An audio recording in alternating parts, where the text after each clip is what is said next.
you can really feel the suspension doing its thing. It's amazing. So since we opened our shop last summer, we've seen a lot of Porsche 718s, the Caymans and the Boxsters. And I'm starting to feel like the early generation Cayman S's and Boxster S's, so like kind of 2017 to 2020, actually represent kind of this sleeper bargain European performance car if you're willing to invest in some upgrades.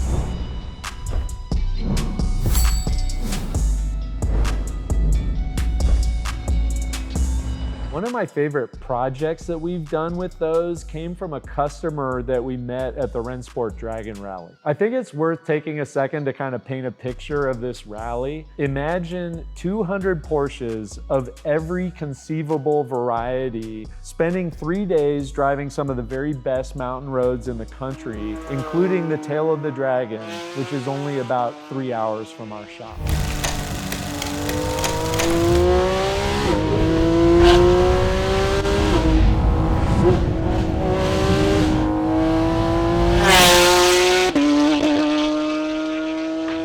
So this particular customer has a 2018 Cayman S, and he's local to us near Atlanta. So he came into the shop after the rally, and he said that he was having trouble keeping up with the Cayman GT4s that were in his run group. So he had this dilemma of whether it was time to trade in on a faster car or invest in some upgrades. So it wasn't just the power deficit to the GT4 that he was noticing, it was also a handling issue. You know, on these twisty mountain roads, the amount of grip that you have and your confidence to use it are really critical, and his car wasn't quite up to the task. He was willing to invest up to $10,000 in the car, so we sat down and came up with a list of upgrades. Tarett Engineering, sway bars and end links, Ohlins road and track coilovers, an aggressive street alignment, and a Softronic ECU tune. But the first thing we did was take the car out for an initial test drive so we could get a feel for it in stock trim. I'm telling you, everybody dogged on these things. When they went to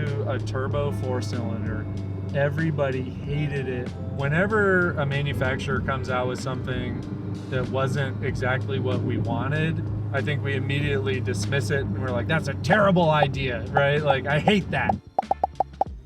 And this is no dog with 350 horsepower, right? It's not slow.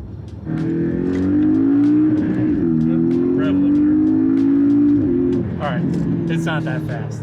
It's fun, right? But it's not that fast.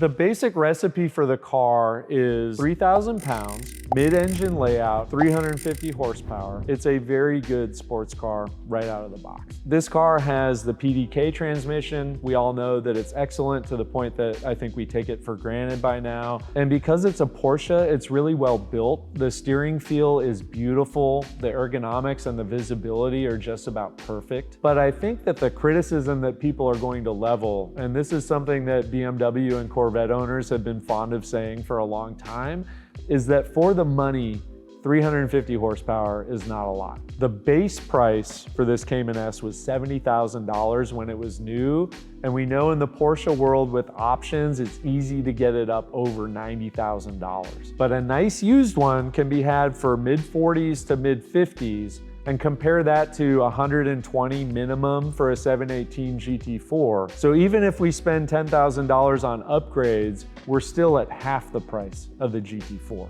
So we started with the suspension. A Cayman S in stock form handles well, but it feels a little bit soft and there's noticeable body roll. And with 50,000 miles, and a lot of those are spirited miles, the stock shocks are starting to get a little bit tired. So the Ohlins road and track setup that we chose is what I would call a premium mid-level coilover. There are much more expensive options out there, but you start getting diminishing returns, especially for a car that's not going to be heavily tracked. So we've got a really high quality shock, stiffer spring rates than from the factory, adjustable damping, and adjustable ride height. So the goal is really something that's sportier than stock, but still livable on the street. We also installed a set of Tarett adjustable sway bars and end links with the goal of reducing body roll and controlling weight transfer. Tarett's front bar car is modeled directly after the 991 GT3, and their rear bar is also significantly beefier than stock. Because they're adjustable, if you find that the car is, say, understeering too much, then you could soften the front or you could stiffen the rear to try to find the balance that you're looking for. Tarett recommends medium settings front and rear, so that's where we started. Their sway bar end links are also adjustable, and that's important because we are lowering the car quite a bit. When you lower a car, it can put the sway bars under tension while the car is static, which you don't want, so the adjustable drop links allow you to relieve that. Also, the aftermarket links are stiffer and more robust than the factory ones, which means that under load, they're not going to deflect as much, so your handling is going to be more precise and responsive. Installing and adjusting all of those components was a very time-consuming process, but I think it was well worth the effort. You know, a lot of times suspension upgrades aren't at the top of somebody's to-do list because it's not always obvious how improving your suspension is going to make the car faster. But if you think about it, the car's suspension is its interface with the road, and it kind of works two ways as you improve the suspension. Not only do you add more grip, but because of the feel factor, you also improve your confidence as a driver. So grip is a performance thing for sure, but I would say that driver confidence is also a performance thing. And the more confident you feel, the more you're able to have fun when you're pushing the car, which you could argue is the entire point.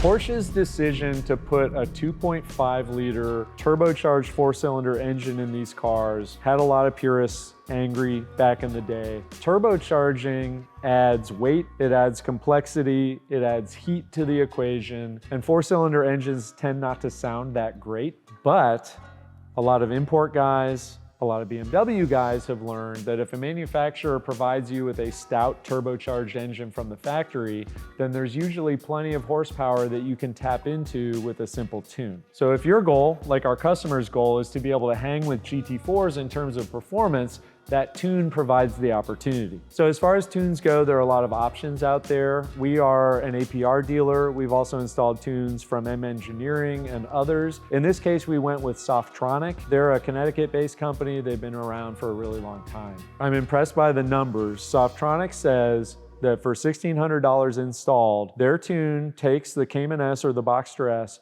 from 350 horsepower at the crank from the factory to 430. And from 309 pound-feet of torque, which by the way is more than the GT4 has because of turbocharging, all the way up to 395 pound-feet of torque. So 80 more horsepower, 86 more pound-feet of torque for $1,600.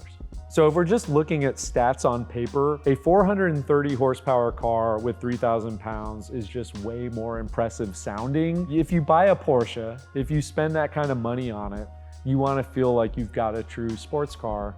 And I think 430 horsepower should be plenty for almost anybody. So with the tune installed, it was time to do an aggressive street alignment. If you wanted to do a lot of negative camber for, say, a track day alignment, there are some additional suspension components that you would need, but this customer is not going to be doing track days.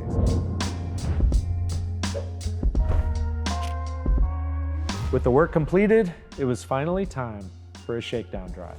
You can feel that, right? Like this thing is unbelievably planted.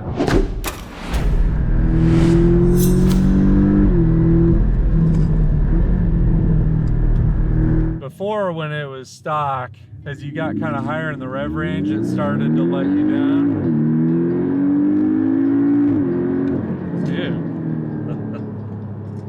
Dude. Significantly quicker now. People misunderstand what a great set of coilovers do. They provide better damping. You know, they make the driving experience better all the way around. And so it's not about like being stiff and harsh.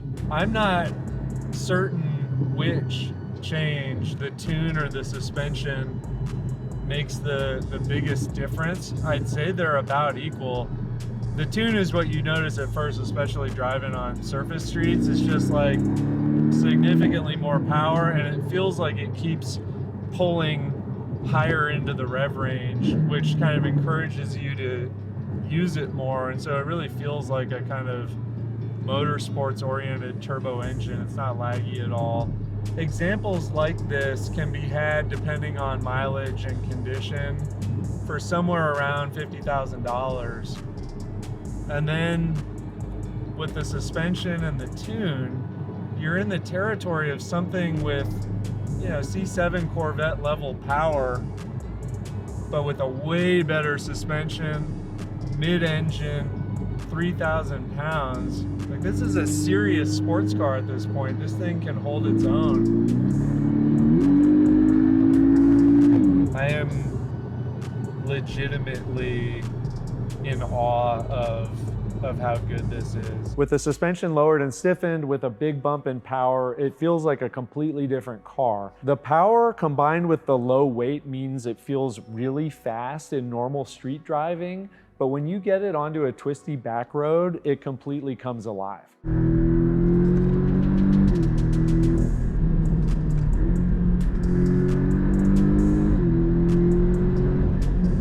The car just really takes a set going through a curve in a very different way than it did before. And then as you're exiting the corner, there is so much power right there to propel you out. I don't think that this customer is gonna have any trouble keeping up with GT4s. You know, I think about the 996 911. It was similarly unloved when it first came out, and then it became kind of the last value in the 911 world. I think the 718 might be the modern version of that. It's kind of the last semi-affordable modern Porsche, but it also has this great potential for upgrades, which is why I'm shopping for one right now. And it's also why I hope not too many people get the same idea from this video.